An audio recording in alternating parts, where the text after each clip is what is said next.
Hello everyone, कैसे हो प्यारे बच्चों। तो आपके लिए एक कहानी लाई हूँ मैं, बहुत ही इंटरेस्टिंग। जी हाँ, always respect your elders, always ओबे योर एल्डर्स। तो चलिए कहानी सुनाती हूँ मैं। बेटा, एक बार की बात है, एक जंगल था और उस जंगल में एक गांव था। गांव का नाम था सुंदरनगर। वहाँ पे सभी लोग और सभी जानवर मिलजुल कर रहते थे। बड़ा ही प्यारा सा गांव था।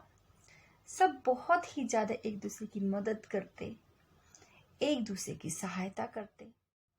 तो प्यारे बच्चों, उस गांव में दो बच्चे भी रहते थे। एक का नाम था राहुल और एक का नाम था चिंटू।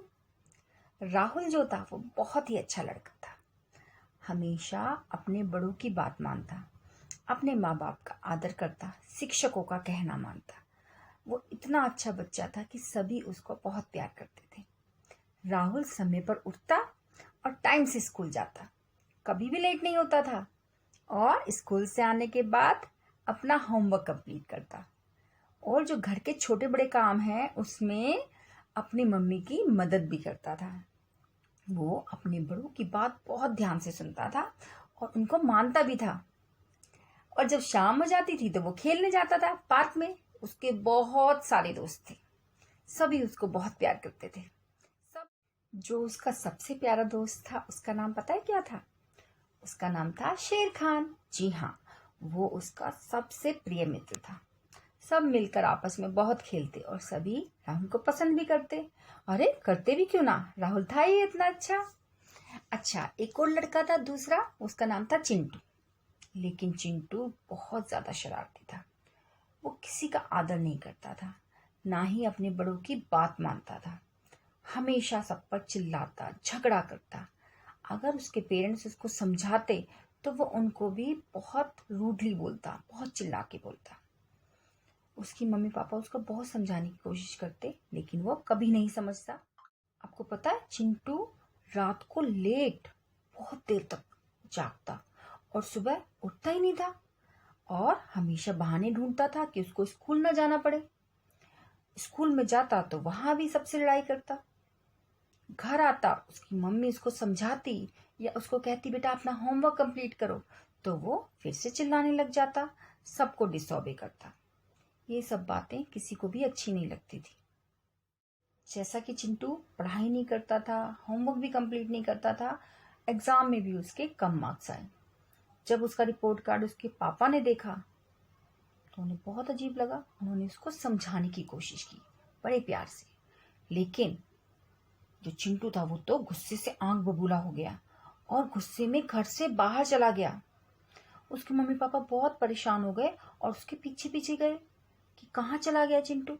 चिंटू बहुत परेशान और वो गुस्से में घूम रहा था।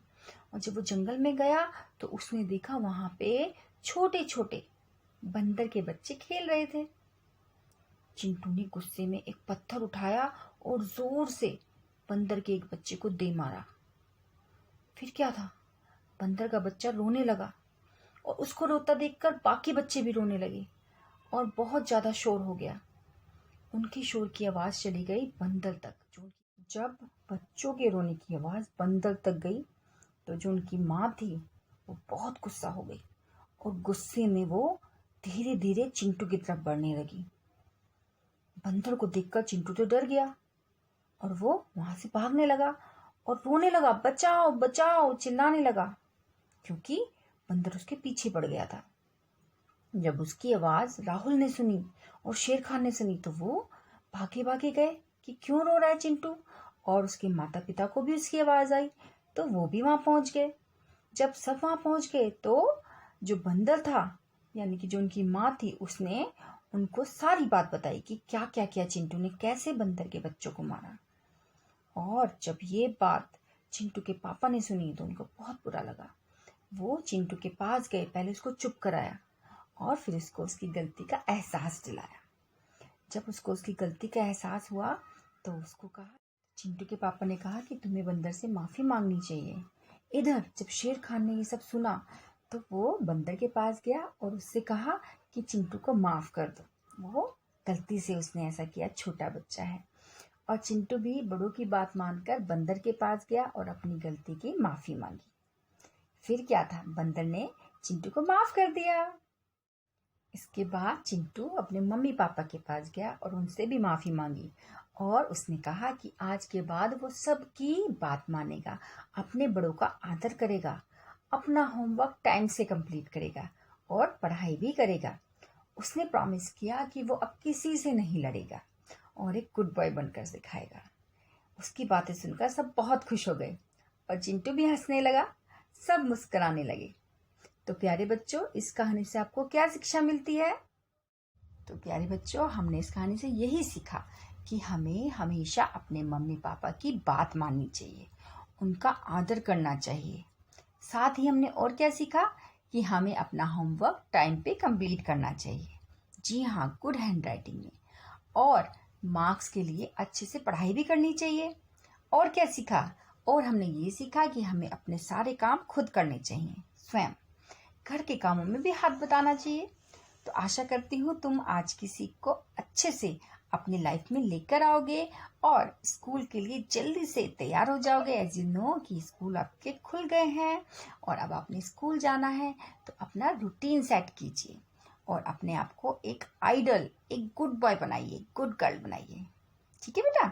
सो God bless you all, bye. मिलती हूँ आपसे अगली कहानी में।